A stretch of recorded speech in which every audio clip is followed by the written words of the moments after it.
on a Tuesday evening here on VSiN PrimeTime. That is Jonathan Von Tobel, and unlike LeBron James, will play tonight. I am Tim Murray. Big NBA card with a couple notable names missing. Continue our breakdown of the Sweet 16. Baseball previews, JVT. Oh. Yeah? Ready to go? A little hour two talk, a little preview action. 2 days away. 2 sleeps away, really. You know, we got less than 2 days, but man, I cannot wait. We've got new kickoff rules. What does that mean for betting moving forward? We've got Christmas games. We got a lot to get to here on the show. Will Brinson, Wolfpack superfan, NC State. You know, he might be the only person in the media world that is a Wolfpack superfan. NC State Wolfpack superfan. So he will join us in less than 15 minutes. We'll have Casey Stern give us a little MLB preview, hour 2. Coach Sanford, Mike Sanford, in hour 3. And very excited, JVT, the legend himself, who made us money on the first to 10, made you money. That's right. Catching 13.5. Jack Golke going to join the show in hour number 3, 8:30 Eastern. So excited for today's show. You're very excited for Golke. I can tell. I was excited for Jack Golke pre-tournament, and then he'd hit 10 threes against Kentucky.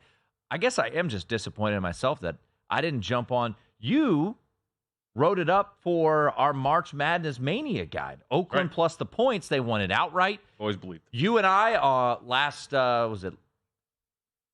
Monday, we were on this show where there were some discussions about Kentucky. You and I pushed back pretty strongly on that. Now, before I pat myself too far on the back, I also thought Auburn would beat UConn, and they lost to Yale. So what do I know? Only bracket in the VSiN guide that had Oakland beating Kentucky. You don't get credit for that, but still, it was good. Did you have NC State going, or did you have? I did. I had that match. I had the NC State Oakland matchup in the bracket. Did you have NC State winning? No, I had Oakland winning, actually. I had Golke going far, so he let me down. So actually, you reminded me he's dead to me, so I don't want to talk about it. We're not going to have him on this show anymore. Cancel it. Yeah, he didn't get all the way. But no, looking forward to that. Get his thoughts on the Sweet 16 as well. And he is going to be a part of the 3-point competition on March Madness weekend. And Really? Yeah. And I'm very interested to know how he shoots from a stationary standpoint, because he's always running around shooting threes. So he will join us hour number 3, 8:30 Eastern. Jack Golke will join the program here. So quick update on where we stand on the Sweet 16. A lot of movement today against your Iowa State Cyclones. And we're going to do kind of a full run-through of the Sweet 16 top of the next hour. But I was asked on a radio hit yesterday what my favorite game of the Sweet 16 was, and I immediately said Illinois-Iowa State. I think this, and it's not only because it's the shortest point spread, I just think this is a very intriguing matchup. I still think, and you've been all over it, that Iowa State is a team that is not getting nearly enough love outside of Danny Hurley, believing they're maybe the next coming of the UCLA dynasty or something like that. But were you surprised today to see the movement from 2.5 down to 1.5 between Illinois and Iowa State? Iowa State's still the favorite, but now down to a 1.5-point favorite. There was even a 1 out there shortly ago at DraftKings. That has since been bought back to 1.5. No, because they've been against us this entire time. You know, they don't really understand how good we are. They don't know what us Cyclones bring to the table here. Iowa State has been slept on this entire season. I mean, in reality, it's a team that's 25-10-1 against the spread. This is kind of par for the course, right? The market really has not given Iowa State its market due here. And given the fact that Illinois, I think coming into this, Illinois is, and throughout the season, I think Illinois has been one of those teams that the market has liked in the big picture when it comes to, hey, what's a team that could make a run here? And you can make the argument that Illinois themselves is in a similar boat in that they were a little undervalued on the season. I mean, they've covered at a nearly 62% clip so far this year. So this is this kind of push and pull between two of the best bet-on teams in the country in Iowa State and Illinois. So I don't think I'm entirely surprised that we've gotten up to this point, just because I think that Illinois is generally the sexier team. I think if you look at Iowa State, one of the pushbacks, and it's a fair one, is that their offense is subpar, average, compared to the rest of the field too. Correct, exactly. My pushback to that pushback would be, well, Illinois' defense ain't exactly right. The steel curtain here. So I think when you look at this overall, I don't think it's entirely surprising, but I'll just say I don't mind being on my side, right? Yes, it's not the best number in the world, but having said that, 1.5, I'll take the difference there. In Iowa State, I'll take the better defense that is covering at a 72% clip this season and go to war with that. Much like, can I make it? Did you watch Game of Thrones? No, but give me a reference. The Jon Snow Battle of the Bastards, where he's like there and it's like a full army and he's all by himself. I'll do it. Let's go. Come on. I would just nod it along because I know I'm on the minority of not watching Game of Thrones. I mean, to make you feel better, I binged it all in the year leading up to the last season, so it's not like I was there the whole time. But you did it. You were there. I think people would be surprised to know this: Illinois, Iowa State, Thursday night in Boston. After this past weekend, updated numbers: number 1 defense, number 1 offense, going head to head.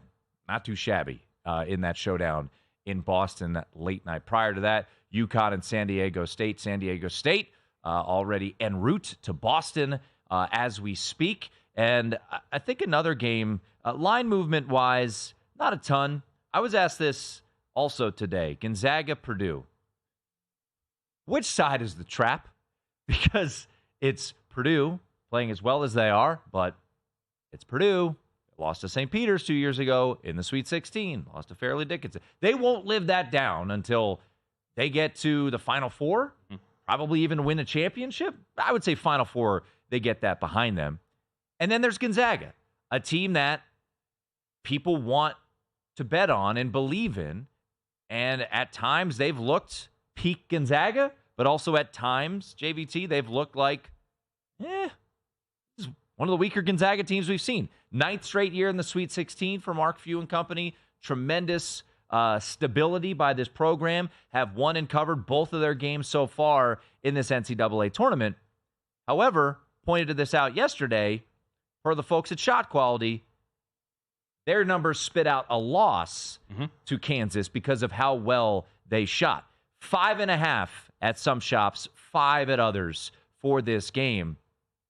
Is it a trap to get tantalized by these points that Gonzaga is catching here in this spot? Oh, by the way, these two teams have played before. They played in Maui. Purdue won that game by double digits. That said, Gonzaga, as I said yesterday on the show, tweaked their lineup. They are playing at a much higher level right now, in my opinion, than they were back in November.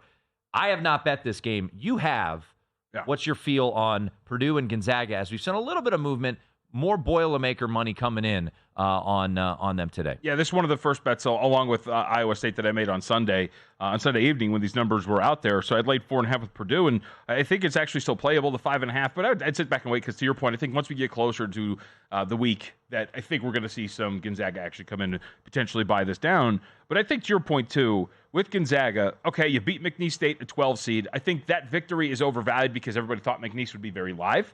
And so the thought is, well, McNeese was supposed to be live and they destroyed them. Well, it's also a 5 and a 12 matchup, and Gonzaga should win those types of games. Then you go, and as we have discussed, Kansas, we thought they were going to do it against Samford. They won. They didn't cover. And then it's kind of like, all right, let's put the dog out of its misery here. And this team's missing some key integral pieces, and they're beat up. Let's take care of business. And when you look at the way it matches up, I'll liken it to Utah State in that. And Gonzaga's got more than this, so don't get freak out. But you do have a primary piece of your offense for Gonzaga, a low post player in Graham Ike. Same thing with Utah State. Great Osabor was the integral part of that offense, and you run a lot through it. And when you're running a lot of your offense in that regard, it doesn't really test what could be the limits and the weaknesses of Purdue defensively. So I think you allow Purdue to get a little bit more comfortable in that regard if you're playing out of the front court quite a bit or more often, right? You want to play more perimeter-oriented. You want to spread the floor. You want to force Zach Edey out in space. You want to take advantage of that drop coverage. So I think matchup-wise, it works for Purdue as well. And I will be perfectly honest, I was wildly impressed watching them dismantle Utah State. Like, that was a fly buzzing around their head, and they absolutely demolished the Aggies. I think that when you're looking at the matchup, the situation, everything involved him, I thought it screamed to me Purdue. So got the market right. We'll see if it continues in that direction, but I do think the Boilermakers obviously the side here. Worth noting that Gonzaga shot incredibly well in their win over Kansas. That's why shot quality spit out. That won that game 27 of 43 from inside the arc, so 63%, 8 of 15 from long range. Now, this Gonzaga team is a very good offensive team, but are they that good? Are they that elite? No. I mean, they're still 7th in effective field goal percentage, very good inside the arc, but even by their standards, a little bit higher than that. We will run down all of the Sweet 16 games, as mentioned, top of the hour. Join us for free right now, youtube.com/VSiN Live. We'll check in with Will Brinson. What does he think about his Wolfpack and also the movement on J.J. McCarthy? Real quickly, let's just hit on the big game we thought today, Lakers-Bucks. No LeBron James. Mark it out to 9.5. Anything to do with Lakers-Bucks? No, not really. I mean, and you have to realize, too, I would say the reason this gets driven up, obviously LeBron's injury. I think there's a little bit of a situational influence here, too. Remember when they went to L.A. and the Bucks got taken out by the Lakers without LeBron. So this is going to be one where you're pretty focused. Everybody's, for the most part, healthy. You don't look like you're going to get any late scratches here. Playing really well, 4-1 straight up and against the spread in your last 5 games. It seems like this is why we're here at this point. But again, you're buying at the top of the market. It's going to be easy to pass this thing away for an in-game opportunity.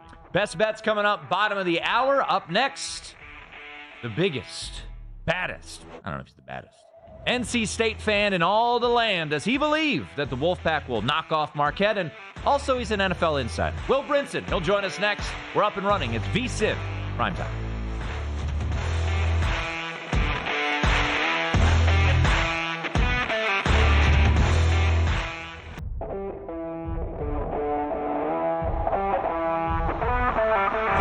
This is VSiN Primetime with Tim Murray and Jonathan Von Tobel on VSiN, the Sports Betting Network. Get your hands on that VSiN Pro subscription, folks. You can sign up now and get your first year for only $199 instead of the typical $240. All you got to do, use the promo code PRIME. That's everything we do. The daily best bets, the leaderboard, betting splits with data courtesy of DraftKings, so you can see where the money bets are moving for every single game. Betting systems, premium analysis, 24/7 video access, and access to our March Madness betting hub. And, of course, with baseball season here, all of Adam Burke's written write-ups for every single team. Remember, use promo code PRIME. Get your first year of VSiN Pro access for less than $200. Sign up today. VSiN.com/subscribe. That's Jonathan Von Tobel. I'm Tim Murray. It is VSiN Primetime. You can join us for free every first hour of the program on YouTube, youtube.com/VSiN Live. Looking forward to the Sweet 16 games here on Thursday and Friday. Which is a better day, JVT, in your opinion? Let me look at the schedule. I've just been looking at the rotation. I can't even think. So Thursday is first up's Clemson, Arizona, San Diego State, Connecticut. Then it's Alabama, North Carolina, Illinois, Iowa State. Ooh, I think I'm going to go with Friday. Yeah, Friday looks like that campfire milkshake that the White Sox Stadium's going to have. Ooh, baby, that looks good. That's a good doubleheader at the end. Duke, Houston, and Creighton, Tennessee, to kind of really carry the weight there, because there's some good games, and Illinois, Iowa State should be awesome. But UConn has the potential to blow out San Diego State. Arizona has the potential to, I think, win by margin against Clemson. So that would dampen what would be a good day. All right, so in the account already for me is Houston, who I seem to be against the grain on that one because I know Mitch Moss is on Duke, Matt Humans is on Duke. I think I saw Mike Samich is on Duke. So I'm on the Houston Island here. You like, and have already put into the account, UConn at a better number, sharp card. You also took some Purdue at a better number, sharp card. Anything else? You're on Iowa State. Yeah, laid 2. Laid 2. So revoked. Revoked that sharp card. Anything else? That's 3 games. 3 out of 8. That's 37% of the games. Is there any... Good math on the fly. 37.5%. Is there anything else that is you're close to? Yeah, I think so. And it's funny because we talked about this yesterday, and it does not, I wasn't buying into it. The trend of the favorites. Another favorite? I don't think I'm going to do it. But I kind of think we're sleeping on Arizona a little bit, man. And when I look at Clemson and the way they won their first 2 games, again, we'll go to the immediate statistic, which is the teams, this is not a scientific term, shot like crap. in the first 2 games for Clemson, right? Like that's on Ken Pop. I think it's the other side. They have the 2 foul participation. It's opponent shot like crap participation. Look, and with Clemson too, I think when we look at this run that they've been on, one of the reasons why I was high on New Mexico to make the run was the bracket, because we have to remember Baylor was 11th in defensive efficiency in Big 12 play. It's not like they went in and absolutely wrecked one of the best defenses in the country. Baylor really slipped off against conference opponents. So you have 2 opponents who shoot really poorly from 3. You get a lesser defensive opponent who also shoots poorly from 3, so you take advantage of that.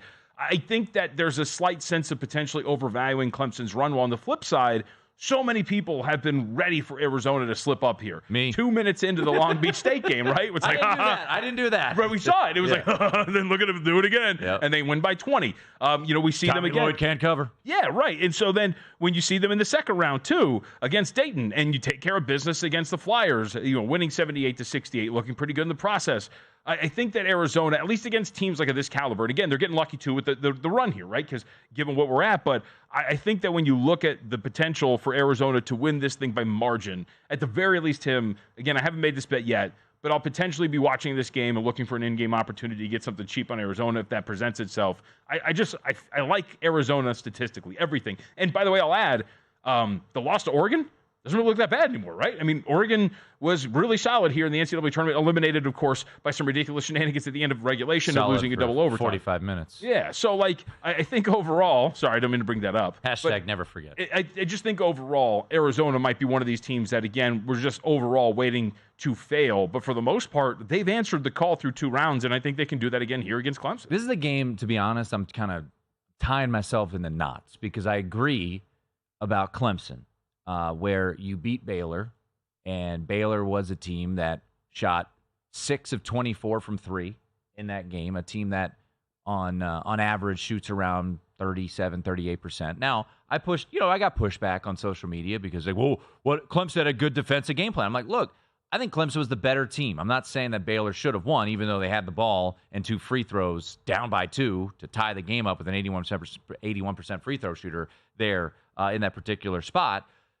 On the flip side, though, I wasn't crazily impressed by Arizona in their win against Dayton because I also look at that spot, and it's a Dayton team who is, I believe, statistically going into that game, the second best three-point shooting team in the country, and they shot 29% from 3. And while they, on the surface, made their free throws, they went 13 of 15. But here's the wacky part of that. Deron Holmes missed 2 front ends. Yeah. Like with 5-6 minutes to go, they were down 2 at the time, and that kind of sparted this run. He had a flagrant 1-2 that was really dumb on a pick. He kind of pushed so there was just a bunch of silliness from Dayton late in that game. So I don't know what to do with this game. Because I want to take the dog a little bit here, and I think for the Clemson side of things, what you could potentially look at is that P.J. Hall, their go-to best player, hasn't really played all that well from an offensive standpoint in the first 2 games. Like, he hasn't gone off in these particular games. And lastly for this one is I do wonder, and we talked about this with the possibility of Purdue, and we've talked about this with Rudy Gobert and the Utah Jazz.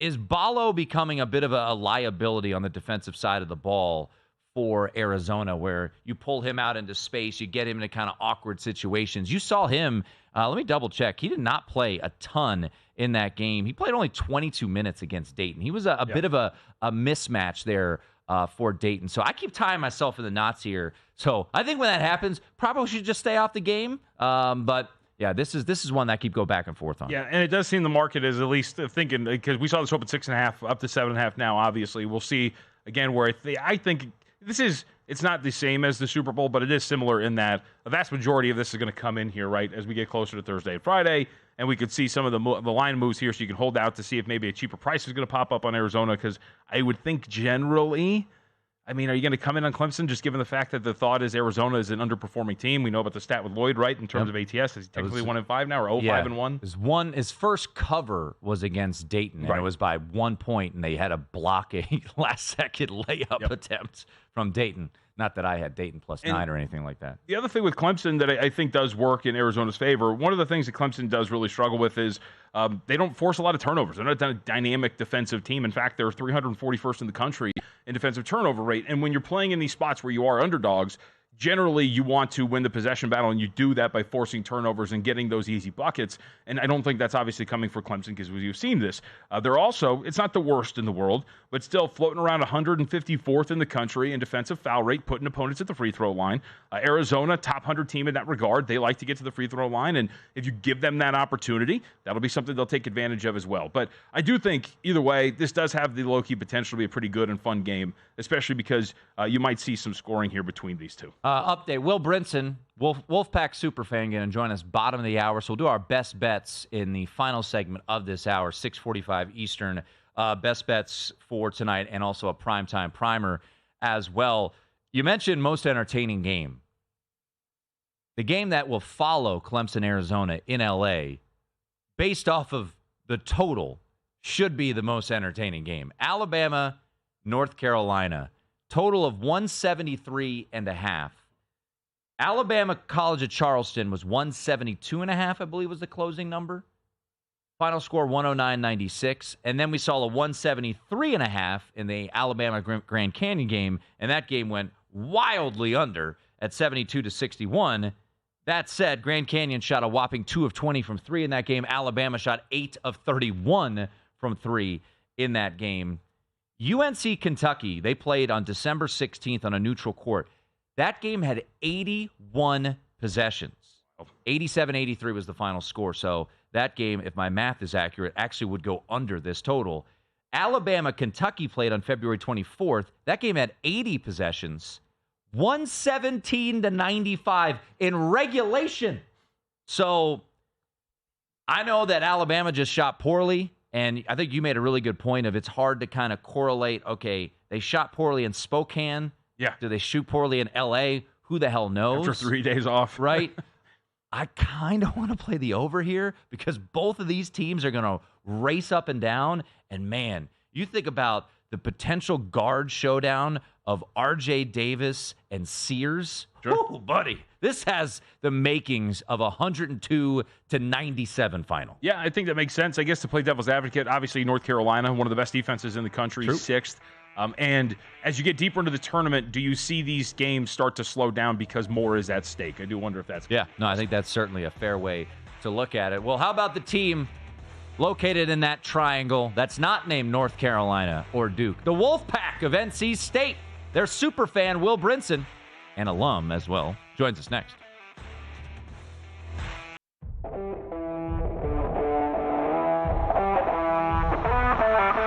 This is VSiN PrimeTime with Tim Murray and Jonathan Von Tobel on VSiN, the Sports Betting Network.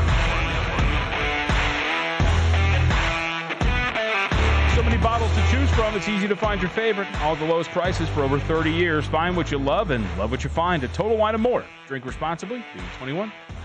Best bets coming up in 15 minutes. We're pushing them back a little bit here today. Join us each and every day for free the first hour of the program, youtube.com/VSiN Live. That is Jonathan Von Tobel. I am Tim Murray. Hour 2 of the program, we'll get a little MLB season primer. Casey Stern will join us. We'll get some American League favorite bets of the year in hour 2 as well, and we'll make a quick run through the Sweet 16 games. Jack Golke, the man, the myth, the legend. 8:30 tonight on the program. But also, I would say deemed as the man, the myth, the legend, the one and only NC State alum. Proud Wolfpack man, Will Brinson from CBS Sports joins us right now. Now, Will, let me ask you this, because the last time I believe we had you on the program here, I was making my case for your beloved alma mater to cover against the Duke Blue Devils. You said, don't do it. Don't do it. And you were correct. Duke beat them by 15. And I think almost since that moment, NC State just needed that little push of, Tim believes in us. We won't help them out here, but we're not going to lose again. Do you believe in your beloved Wolfpack? Because you didn't believe in them on March 4th. Now they've won 7 in a row. They're catching 6.5 against Marquette in Dallas. Take those points. What are you doing? Was that the last loss? I thought we lost. No, you lost to Pittsburgh, too. Yeah, we lost to Pittsburgh after that, too. Yeah. I was going to say the year before close out the season. We lost to Pittsburgh by 8 points. I mean, look, here's the bottom line. Everybody around the program, everybody really was under the impression that Kevin Keatts was getting fired after the Pittsburgh game. Like, MSU won the ACC tournament. And by starting on Tuesday, that required to come the first. All right. Hey, Will, let's just I'm just going to jump in there. We got a little bit of an echo there with Will's connection. So, Will, we'll reconnect with you here momentarily. He was so excited about the NC State victories that it came through 2 times. Right. So, that was his thoughts. While we hopefully reconnect here with Will Brinson, I do want to update the people on the J.J. McCarthy buzz. It's amazing. It really is. He was 25-1 to be the second overall pick yesterday.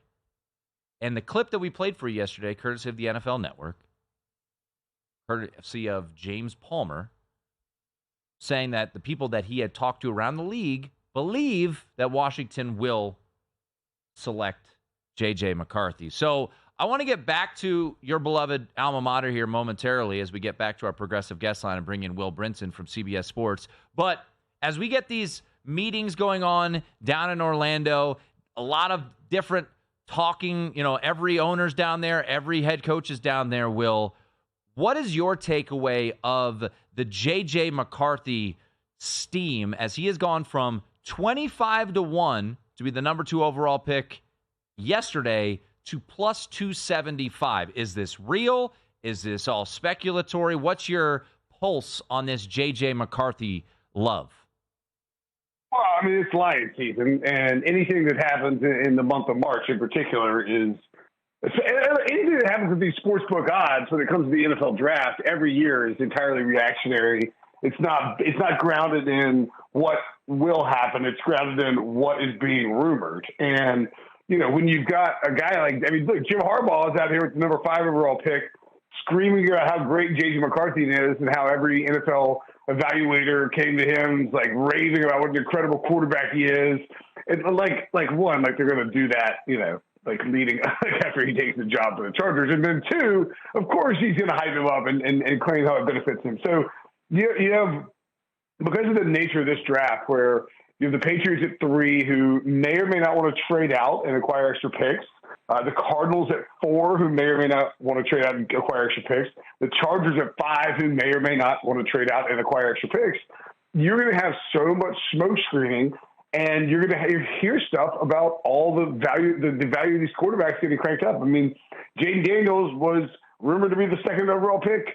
Like a lock to be the second overall pick, a month ago. And now all of a sudden you have all 4 quarterbacks in the mix. So I don't put a ton of stock into it. I do think it's possible.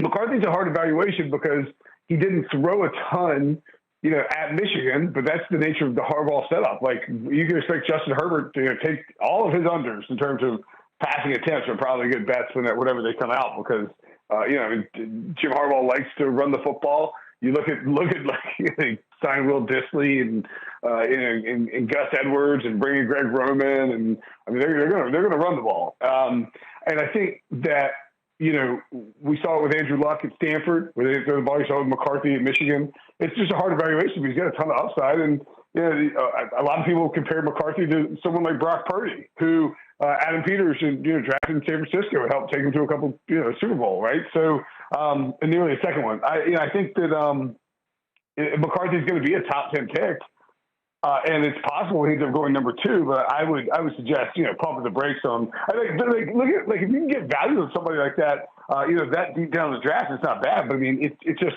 we're going to see this stuff fluctuate a ton between now and the end. Like any of this stuff before April actually begins is a bit premature. All right, Will, we also saw today the owners approved the new kickoff rule. What do you think of it? What impact does it have on the game, if any, in terms of betting, sides, totals? Do you think there's anything there?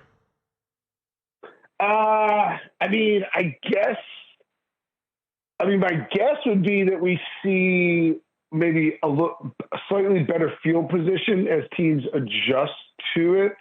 And the possibility, like if you're getting more returns, that should create more variance, which should create, maybe more opportunities for the offense would be my guess. So you could possibly see earlier scoring that'll probably be counteracted by, like even if it's in the beginning of the season, teams are learning how to, do it, how it's going to adjust, maybe a slight boost in scoring, but then, you always see these unders come in the first few weeks. I think it's kind of cool, I guess. You're copying the XFL, so great job by you, NFL. At the same time, it's like, man, this is, you couldn't just like, start at 25 and you call it a day on these kickoffs. It feels like a fairly complex. It feels like overcomplicating a fairly simple solution. But I understand they want to take out a dangerous play in the game while also simultaneously like bringing more kickoffs and excitement back into the game. Yeah, it is. It does. See, I was trying to explain it earlier today on a radio show that I do, and I could hear people being like, "Huh? What the hell are you talking about?" Yeah. So it does. I think when you watch it makes some sense. But yeah, from a gambling standpoint, I'm curious how it all plays out. All right, we only have about 2 minutes left with you, Will. So let's get back to it. NC State, your alma mater, a team that you have talked about has caused nothing but pain in your life. You got to knock off the legend Jack Golke in Oakland in overtime. Now you get to go up against my favorite coach in college basketball, Shaka Smart. You're catching 6.5 here. Are you betting NC State? Are you going to be at American Airlines Arena? What are we doing come Friday, 7 o'clock Eastern, NC State Marquette? Yeah, I'm too superstitious to bet on NC State. I would probably take the points if I were, if I were just betting on the game. I think NC State will keep it close. I don't know that Kevin Keats necessarily. I mentioned that I don't know if it came through, but he was getting fired. Like everybody around Raleigh and around the program knew that he was getting fired unless he ran the table and won 5 games in 5 days. He did that. It's the first conference championship in football, basketball, or baseball for NC State in 37 years. So everyone around here, we're playing with house money. I mean, it's like it feels like a weight has been lifted off of our shoulders, and I do think the incorporation of not TJ, Michael O'Connell, and then you see like Uncle Danny, Big A Biddy stepping up in spots. Mo Diarra has played really well. Some guys that just really weren't featured during the regular season. And it brings more to question, like, all right, what were we doing as a team during the regular season when we weren't utilizing these guys? And so now it's great that we're utilizing them. Diarra is going to be dealing with Ramadan on Friday. He's going to have to fast and he won't be able to eat or drink from Friday at sunrise until sundown, which is like the second media timeout in the second half or something like that. So I mean that's kind of a problem. He's been a big factor in this whole run. Shaka was once upon a time, by the way, going to take the NC State job and bailed. I would probably take the points, lean towards the over. Wouldn't bet it myself and won't be there because I'm a superstitious man who doesn't want to attend the first game in this run and then watch us lose. Yeah, go look up that press conference when you introduced Mark Gottfried as your head coach. That wasn't super awkward. Hey, always appreciate it, Will, and best of luck to your Wolfpack. All right, see you guys. There he is, Will Brinson. Best bets for tonight next.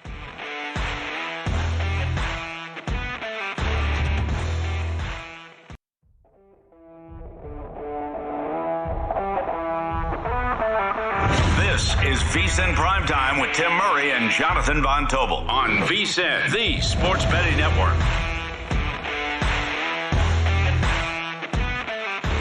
There's never been a better time to have skin in the game with DraftKings Sportsbook because right now we have a VSiN exclusive offer for new customers. Earn a $500 bonus bet for every $1,000 you wager. You can earn up to $2,500 worth of bonus bets in your first 3 days on DraftKings. Don't wait. Download the app now. Use code PRIME when you sign up. Earn a $500 bonus bet for every $1,000 you wager now. That's Jonathan Von Tobel. I am Tim Murray. It is VSiN Prime Time. Top of the hour, we're going to run through all of the Sweet 16 games. Quick thoughts on them, line moves, any bets that we've made. So we'll do that, and we'll try to run through all of those games. Also, hour 2, Casey Stern will give us a preview of Major League Baseball opening day, Thursday, Mr. Von Tobel. You ready? Yeah, baby. 1 p.m. Eastern, 10 a.m. our time. The New York Metropolitans will start off the American portion of the baseball schedule. The battle of the aces we've been waiting for. Freddie Peralta and Jose Quintana. Cannot wait. Mets and Brewers will get it going. All right, let's get to some best bets. A 4-game slate in the NBA. Some lack of star power as Jimmy Butler and LeBron James both out for their respective teams. Let's run through the board, and what do you got for us? Yeah, this took this one. This is going to be fun. So earlier this morning, bet Miami 2.5. Injury report's clean. Everybody's available. About 2.5, 3 hours later, Jimmy Butler gets added to the report with an illness, and I think they put like a head injury on there, but listed as probable. So I'm like, all right, not great, but it's fine. About a little less than an hour ago, he got ruled out. So this thing's gone from about -2 upwards of -5. Obviously sitting on 2.5. And look, I would say this. I don't know where I'm at in terms of thinking that the Warriors, given the way that they've been playing recently, should be laying numbers like this to a lot of teams, especially some similarly rated teams, Tim. Without Jimmy Butler, the Heat are obviously worse, but they're also a pretty well-coached team that's going to be very good defensively with Bam Adebayo on the floor. So I wouldn't say that they're dead by any means, and should this number keep climbing, I think it would be Miami. Remember, the Heat still have plenty of motivation. They're still floating around that 7 range and want to climb their way out of this play-in, and can do that because they can continue to win, obviously. So this is going to be a very fascinating game, even without Jimmy Butler on the floor. But as you mentioned, loses a little bit of its luster, but it is still a massive game. So I'm sitting on 2.5 again with the thought that Butler was going to play, popped up, and now he's out. Would say that, yeah, if you look at it, I'd say if it gets to about 6, that's what you're going to be waiting for, would be worth buying in there on the Miami Heat. The other one, too, as we talked about, this up to 9.5 for the Milwaukee Bucks against the Los Angeles Lakers. No LeBron James. And, of course, we know that the Bucks are probably licking their chops, looking for a little revenge.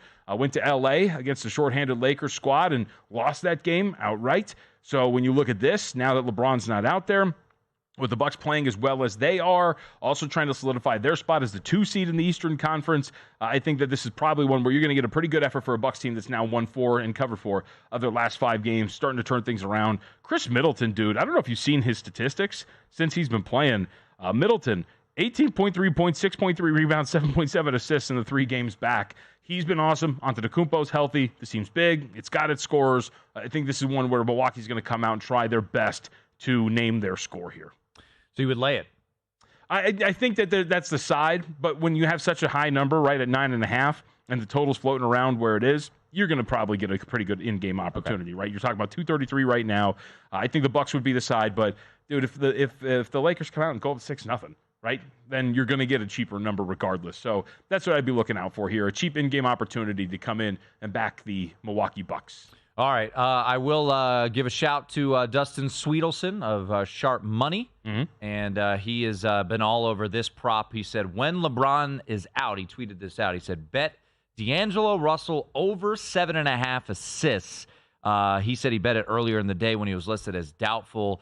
Per Dustin, over 7.5 assists is hit in all 9 games that LeBron has not played. And D'Angelo Russell he's averaging over 10.5 assists per game. So that is courtesy of Dustin, and some breakdown there. All right. Let's get weird. Okay. Got an NIT game tonight. Baby. Everybody seems to be loving Kareem Abdul-Jabbar. They were robbed. Ridiculous. Betting market agrees too, because it is on the move again. It's up to 5.5 at DraftKings, 5 market wide. Take those points with Cincinnati. Cincinnati is not a beautiful team to watch.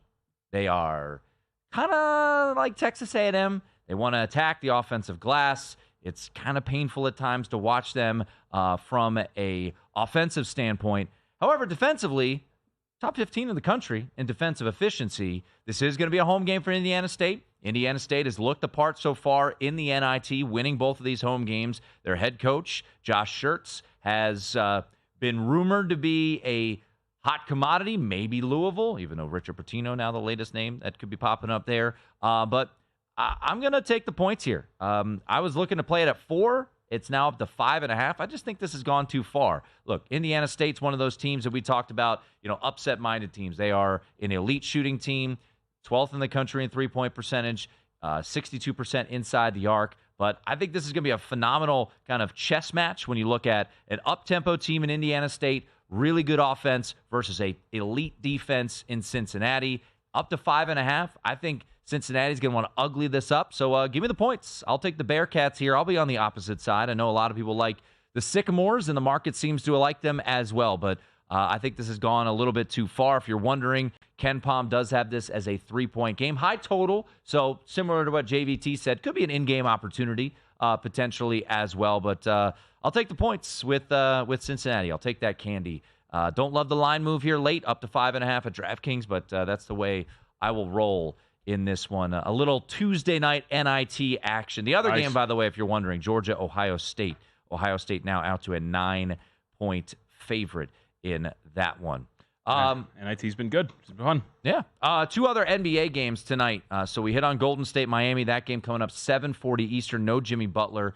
How for Golden State, big picture, we talked about them a little bit yesterday, JVT, but this is a team now only a half game up on the Houston Rockets. If they lose tonight, they will be tied with the Houston Rockets for 10th place. Now, as you pointed out, Houston does own Golden State owns the head-to-head tiebreaker, but they play each other one more time. So even though Golden State owns the head-to-head tiebreaker, that obviously that game's going to have a lot of implications here. So you seem to believe that we're going to be sitting in a situation in a couple hours where Golden State and Houston are tied for that final playoff or final play-in spot. Oh, yeah, potentially. And one of the big things here that's been kind of underrated, I guess you could say, about the struggles for Golden State. Steph Curry has been in a little bit of a slump over the last 15 games for Curry, 22.2 points per game, but on 39% shooting from the floor. Not from three-point range, he's actually shooting 34% from three. So for a guy like him, you would expect that turnaround is going to be there in terms of the regression of the mean and finding its level with his shooting percentages. But it's not guaranteed to turn around in any given day, and especially against one of the best teams in the NBA defensively. And I talked about this as well. When you look at Golden State, part of their struggles, when you filter out some of the numbers, Tim, and you look at them, especially during the struggles, the last 3 games, we'll look at this, but in 3 games since the All-Star break against teams which ranked 10th or higher in non-garbage time defensive efficiency, the Warriors are 0-3 straight up against the spread with a 104.8 offensive rating. So, they've really struggled with some of these really good defensive teams. This could be another one here that you get today. And if that's going to be the case, as you mentioned, with Houston kind of licking their chops and winning as many games as possible, this is going to be, I think, a pretty big day and by the way, all of these games are awesome because you have this matchup. Yeah, we haven't had Oklahoma City, New Orleans as well. Oklahoma City, New Orleans. Sacramento and Dallas is a baseball series. They're going to play 2 games in Sacramento. Those 2 teams are 6th and 7th right now in the West. But for Golden State, Miami's just done this before, man. Like the Zombie Heat have come in many times. With lesser players than they have right now and mucked it up for a lot of teams. So I wouldn't be surprised if they're live here again today. All right, let's get to that Oklahoma City New Orleans game. Starts at 8:10 Eastern time.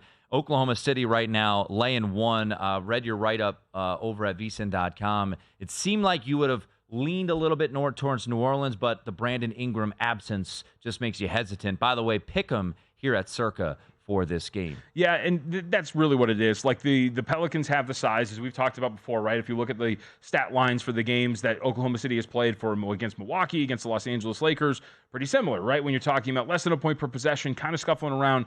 And when you look at Oklahoma City from a market rating standpoint, you can very much make the argument that this team is at its absolute peak right now. They're just 3-9 against the spread in their last 12 games. And here they are, playoff team, still fighting right for home court because they now control the 4th seed in the New Orleans Pelicans. So they want to continue to win, to have that home court advantage in a 4-5 matchup with what looks like the Clippers.